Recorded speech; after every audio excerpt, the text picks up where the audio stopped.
اگر خلاف ہے ہونے دو، جان تھوڑی ہے، یہ سب دعا ہے، کوئی آسمان تھوڑا ہی ہے، اور لگے گی آگ تو آئیں گے گھر پھر کئی زد میں، یہاں پہ صاحب صرف ہمارا مکان تھوڑا ہی ہے، اور جو میں بولوں وہی صداقت ہے، کیونکہ میرے منہ میں کرائے کی زبان تھوڑے ہی ہے۔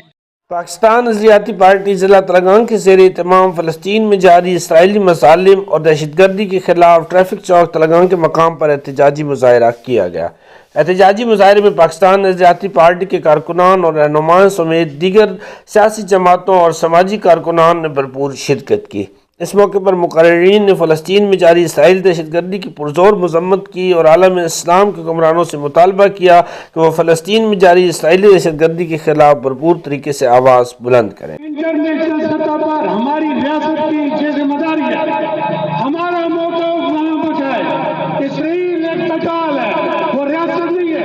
پیش کرتا ہوں ان بچوں کو جو اپنے ہاتھ میں پتھر اٹھائے اور یہودیوں کا مقابلہ کر رہے ہیں کہ او آئی سی کا اجلاس اگر بلایا جاتا ہے تو پاکستان میں نہ بلاؤ، بلانا ہے فلسطین میں جا کے بلاؤ، مسجد اقصی میں جا کے نماز پڑھی جائے تاکہ اسرائیلی یہودیوں کو اس بات کی سمجھ آئے کہ مسلمان واقعی اکٹھے ہو چکے ہیں۔ لیکن اس وقت ہمارے مسلمانوں میں میر جعفر اور میر صادق بہت زیادہ ہے۔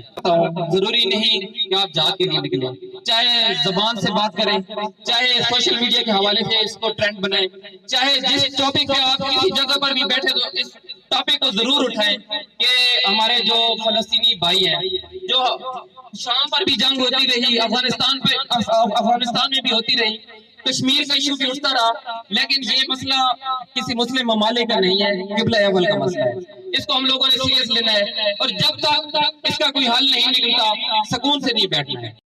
بلا شبہ ہمارے دل عالم اسلام کے تمام بھائیوں کے ساتھ دھڑکتے ہیں، اور عالم اسلام کے تمام مسلمانوں کا درد بھی پاکستانی عوام اسی طرح محسوس کرتے ہیں جس طرح کہ وہ۔ ساتھی رپورٹر باسط اعوان کے ساتھ اکرم نور، تلنگانہ میڈیا پوائنٹ، تلنگانہ۔